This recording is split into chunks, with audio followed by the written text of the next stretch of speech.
ભાવનગરમાં હું છું નીતિન સોની.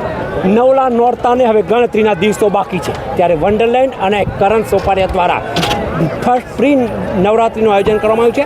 આપણી સાથે ભાવેણાનું ઘરેણું બ્રિજરાજ ગઢવી જોડાયા છે. આપણે તેમની વિશે વાત કરવી છે.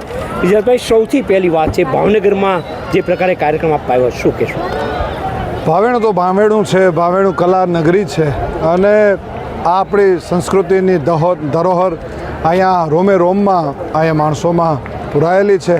અને બહુ સરસ કર્ણએ આયોજન કર્યું છે. આ લગભગ ચોથો એનો પ્રયાસ છે અને આપ જોઈ રહ્યા છો આખું ગ્રાઉન્ડ ખીચોખીચ ભરેલું છે. માનવમેદની એટલી ઉમટી છે અહીંયા. અને હું ભાવેણાનો છું. ભાવેણાના જ્યારે આ બધા મિત્રોને મને ઝુમાવવાનો જ્યારે મોકો મળ્યો છે ત્યારે મને મોજના તોરા છૂટે છે. વિજયભાઈ, સૌથી મોટી વાત છે, નવરાત્રિ પર્વ ઢોકળું બન્યું છે, માતાજીની આરાધના લોકો કરતા હોય છે. આપ શું કહેશો એ વિશે? મૂળ તો ગરબો એટલે એટલે ગાવું, એટલે રમવું અને એટલે માની સમક્ષ ગાતા ગાતા આપણે રમવું. એટલે ગરબે ઝૂમવાનો અવસર છે, માની આરાધનાનો અવસર છે.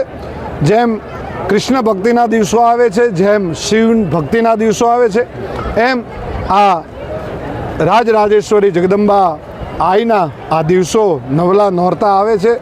ત્યારે જો તે પ્રળંબા જુગદંબા ગાદિગંબા અંગીશરી બદળમ જળંબા ચંદ્રબંબા તેજ ત્રંબા તું ખરી હોતે હથાકમ બીર હાકમ બજે ડાકમ બમણી જગમાઈ પરચો દીઠ જાહર રાસંગ આવડ રમણી.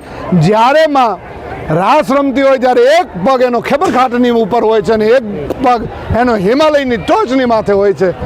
માં જ્યારે રમે અને આપણે સૌ માને રીઝવવા માટેનો પર્વ જો ગણતા હોય તો એ નવલા નોરતા આવી રહ્યા છે. આજની યુવા પેઢી માટે સંદેશો છેલ્લો શું? યુવા પેઢી માટેનો સંદેશો ખાસ એ આપણે કોણ છીએ એ ન ભૂલતા. અને અત્યારે હવે આપ જુઓ તો યુવાનો છે એ સાહિત્ય તરફ પાછા વળ્યા છે. વિન્ટેજ જે આપણું પહેલાંનું જે હતું એના તરફ પાછા વળ્યા છે. એટલે વધુ કાંઈ નહીં, પણ પોતાના મા બાપને ન ભૂલતા, આપણે કોણ છીએ એ ન ભૂલતા, આપણી સંસ્કૃતિને ન ભૂલતા, બસ. અને ખાસ વ્યસનથી દૂર રહેજો.